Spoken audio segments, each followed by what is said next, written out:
Morning. Top Gun here, 1:45 a.m. Pacific Standard Time, Tuesday, February 24th. This is the YouTube pre-market commentary.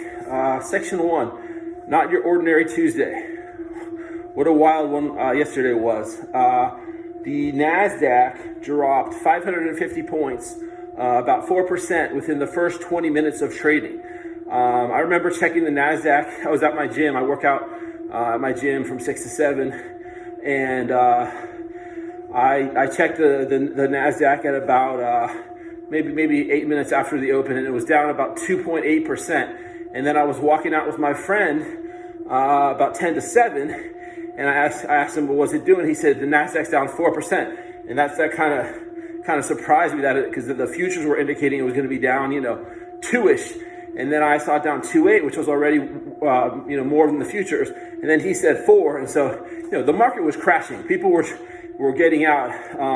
But then the Nasdaq hit 13,000 from a close around 13,550 on Monday, and it bounced and it rallied all day, almost all the way back to break even, finishing down 68 points or 0.5%. So I'm focusing on the NASDAQ because tech has been the leader of this bull market, especially the last 12 months.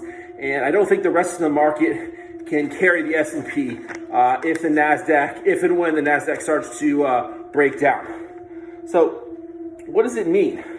Well, nobody knows, obviously. But what the guys at Sentiment Trader did was they looked back since 1990 when the NASDAQ almost recovered from a greater than 2.5% drop when trading within 5% of all-time highs.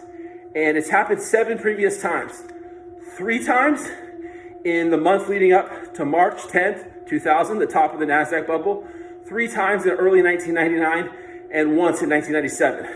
So, if you're going to go off of that, we're either early in this bubble or we're very late in this bubble. And I tend to lean towards the idea that this is February, March 2000. We're very late in this bubble.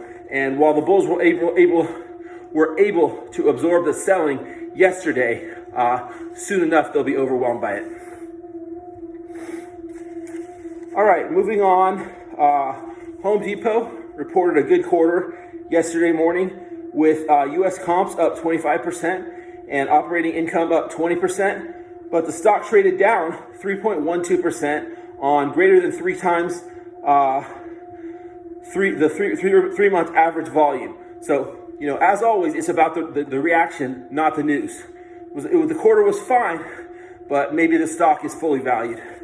Now let's preview NVIDIA earnings this afternoon. NVIDIA is one of the most important stocks in the market, perhaps the 7th most after the Big 5 and Tesla. It's the 7th biggest component in the QQQ and the 2nd biggest component in the semiconductor ETF, the SMH, 2 of the most important ETFs in the market. So NVIDIA's fundamentals have been superb for the last year, and I don't see why that would change for the fourth quarter. The problem, as in most of tech, is valuation. Even if you back out NVIDIA's $3 billion in net cash, and then take the enterprise value and divide it by the trailing 12 months earnings, you get 64 times. So it's trading at 64 times trailed earnings. So a very, very steep multiple. So again, it's not about the quarter, which is likely to be good. It's about the reaction. So let's see how they react to NVIDIA this afternoon. I will see you guys tomorrow.